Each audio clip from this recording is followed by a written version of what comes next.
eu vou falar as duas coisas, o mesmo dilema dele. Quando surgiu a apometria, não existia apometria clínica, digamos assim, era apometria de centro espírita.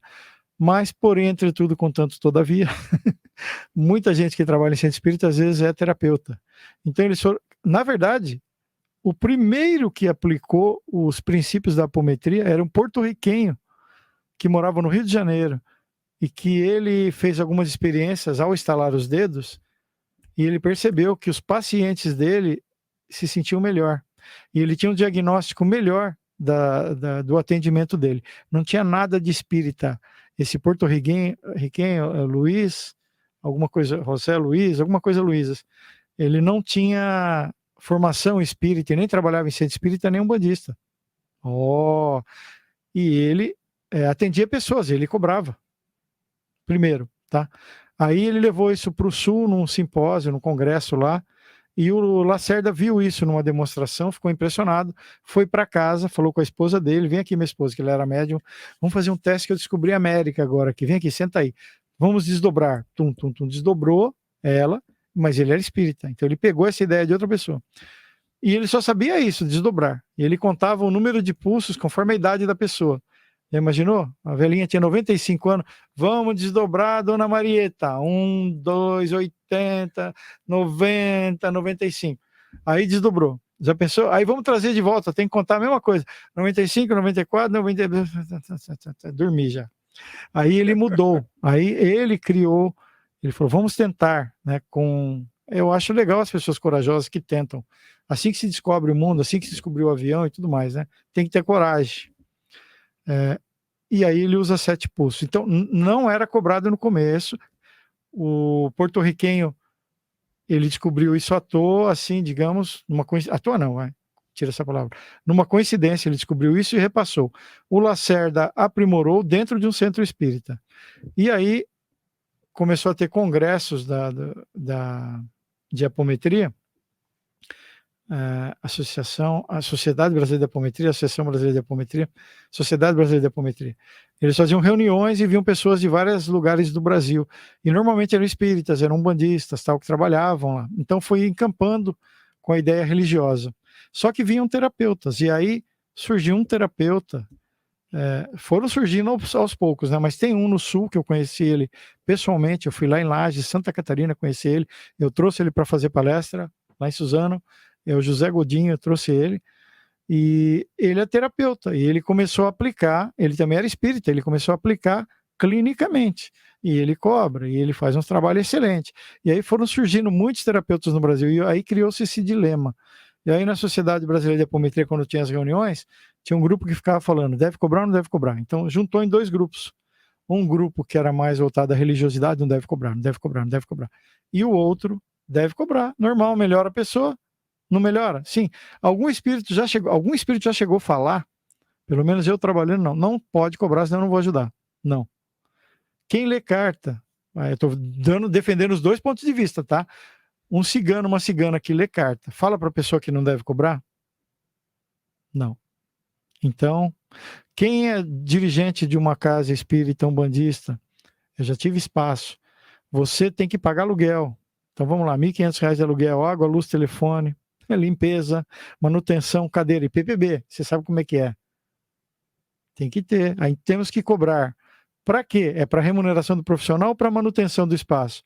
Então eu já tive espaço. Depois que eu saí do meu restaurante, nós alugamos um lugar.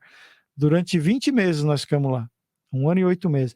Durante 20 meses nós ficamos no vermelho. 19 meses no vermelho. Só botando dinheiro do bolso. Só botando dinheiro do bolso, porque não entrava. E aí o Wagner ia fazer palestra beneficente, 100 pessoas. Falei, agora um curso pago para a gente arrecadar dinheiro para pagar aluguel. 5 pessoas. Colocava livro para vender, não vende. O pessoal não colabora, porque você sabe que assim, não é obrigado você dar dinheiro para ir para o céu, para conseguir favores. Basta a sua conduta. Então não está vinculado a dar dinheiro com ter progresso financeiro e tudo mais. Então a maioria não doa, não colabora. Bom, então eu estou defendendo os 2 lados. Aí acabou fechando a Sociedade Brasileira de Apometria por conta disso. De grupos, mas aquele grupo cobra, aquele grupo é só de terapeutas, esse não cobra, é só de espírita. Então, quer saber de uma coisa? acabaram fechando. Hoje tem um monte de pessoas que cobram e um monte de pessoas que não cobram. Eu faço as duas coisas. Eu fiquei durante hoje esse ano é o 23º, né? 21 anos sem cobrar, fazendo trabalho gratuito. E as pessoas que eu formava, alguns eram terapeutas, e de repente estava atendendo. Eu passei lá com a fulana, com a ciclana, e você não vai atender? Eu atendo no centro. No centro tem uma fila de 2 quilômetros, porque é uma vez por semana, é gratuito, demora. A apometria é demorado, não é 5 minutos, né? Fast food, papum, já resolveu. Tem que ir bem a fundo, é demorado. E só reúne uma vez por semana. Então, eu tinha a lista de espera de 6 meses para passar no centro. É uma pessoa por semana. Aparece 2 por dia. Você atende uma por semana, 6 meses. E aí os terapeutas não. Você atende 2, 3. Fala assim, olha, eu atendo gratuito e eu atendo pago. Não estou recusando atender gratuitamente. Eu atendo gratuitamente, ontem mesmo. Hoje é quarta, né? Ontem à noite eu estava no Centro Espírita, Batuíra, atendendo gratuitamente. E normal. E tem vezes que eu cobro. E aí eu vi alunos se formando e cobrando. Professor, atende, nós queremos passar com o senhor. Não pode. Pecado, eu vou para o umbral, vou para o inferno, não pode. Aí chegou um momento que eu falei, bom, tanta gente pedindo, foi acumulando. Eu estou com mais de 60 pessoas aguardando ser atendido. Porque é uma coisa eficiente. Pergunta para o pessoal que foi atendido aí se é eficiente ou não, quem já passou na apometria. É muito bom.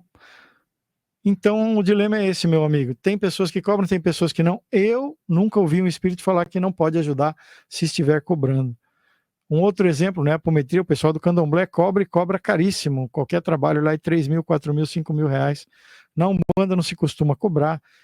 Dirigentes às vezes têm que cobrar para manter a casa, porque senão você tem que ficar bancando. Você pagar, você constrói o espaço, aí não tem dinheiro para construir, então eu vou alugar. É 1.500, 2 mil reais por mês. Tá bom. Então, nada, só para o espaço é o aluguel, 1.500, 2 mil reais por mês. Devo cobrar, não devo cobrar? Aí vai de cada um. Eu acho que é válido cobrar. Eu acho que é válido. Ajudando, e se você não está prejudicando a pessoa, é válido. Como o Saulo fala de vez em quando, né? Depende da porcentagem de coisas que você faz gratuita e cobrando. É igual a caridade, né? Que eu falei da moça lá. Você faz caridade? Faço. Eu vou uma vez por mês quando eu vou no Jorei. Aí isso não é nada. Então, você faz caridade? Faço. Como?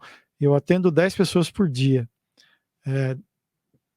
O mês inteiro. E quantas você atende gratuita? Uma. Então, você atende 300 pessoas e uma gratuita? Tá meio desproporcional isso, né? Aí, se você atendesse 1 para 1, 3 para 1, tudo bem. Aí ficava uma coisa mais equilibrada. Se você pensar só no dinheiro, que nem o Saulo fala, se você pensar só no dinheiro, aí é complicado, mas todo mundo precisa de dinheiro para sobreviver. Você teve gasto aqui para montar o seu estúdio, você tem que vir o dinheiro de algum lugar. Se ninguém te bancar, como é que você vai fazer? Ah, mas no livro dos espíritos, tá bom. O livro dos espíritos não era apometria, é 1857. Aliás, alguns espíritas relutam muito em aprender apometria. Eu tenho até um amigo meu que é dirigente, ele tem pavor, fica de falar em apometria.